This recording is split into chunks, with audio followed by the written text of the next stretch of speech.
What if deja vu isn't just a feeling, but a warning from the past? New Orleans, Mardi Gras, the city is alive with celebration, but then chaos. A massive explosion rips through a ferry, killing over 500 innocent people, sailors, families, children. The blast is so powerful that bodies are flung into the water, debris rains from the sky, and the screams of the victims are drowned out by the roar of the flames. Enter ATF Special Agent Doug Carlin, Denzel Washington, a sharp, intuitive investigator with a talent for seeing details others miss. As he steps onto the charred remains of the ferry, he immediately knows this was no accident.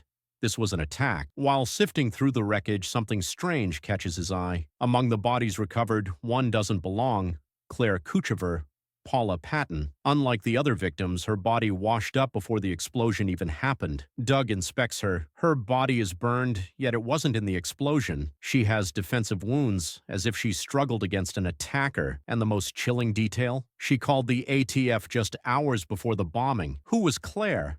And how did she die before the disaster even occurred? A program that sees the past? Doug's investigation leads him to an elite government team working on a top-secret surveillance project called Snow White. But this isn't normal surveillance. It's something beyond comprehension. Using advanced technology, the team can open a window into the past, exactly 4 days and 6 hours ago.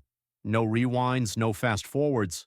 It's a live feed from the past. Doug is skeptical. You're telling me you can look back in time? But then they prove it. Using this futuristic technology, Doug watches Claire's final days before the explosion. He sees her moving around her apartment, making coffee, going about her life, completely unaware that she's being observed by people from the future. And then something even stranger happens. As Doug watches, Claire suddenly reacts. She stops what she's doing.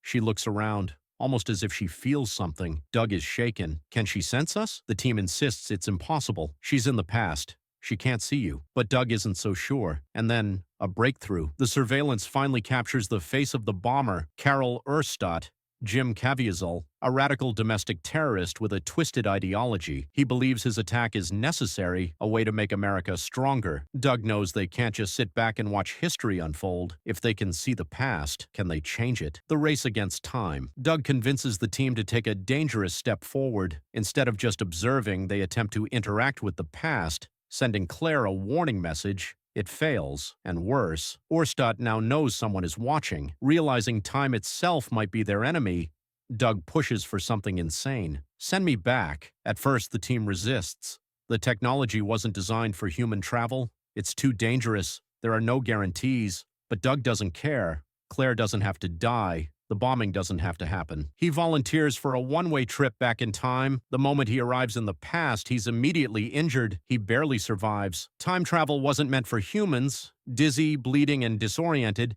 he has only hours to change history, changing fate. Doug tracks down Claire, but how do you convince someone that you're from the future, that she's going to die in a few hours? At first, Claire doesn't believe him. Who would? But Doug knows things he shouldn't. Her habits, her home, her past. And when he warns her about Erstott, the man she barely met a day ago, she finally starts listening, but there's no time. Erstott is already coming for her. What follows is a heart-pounding chase, a brutal car battle, and a deadly game of cat and mouse. Doug and Claire barely escape the terrorists' grasp, but Doug knows there's only one way to end this. They must stop the ferry bombing before it happens. The final sacrifice. Doug boards the ferry with Claire. The bomb is already in place. Hundreds of people are moments away from death. As he confronts Erstott, a vicious fight breaks out. A battle not just for their lives, but for the future itself. Doug overpowers the terrorist, but there's a problem. The bomb can't be defused.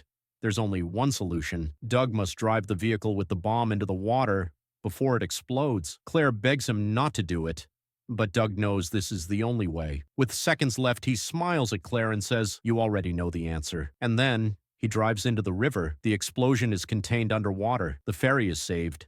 The attack never happens. Claire watches, sobbing, as Doug disappears beneath the waves. History has changed, but time isn't done yet. As Claire stands on the dock, heartbroken but alive, a police car pulls up. A man steps out.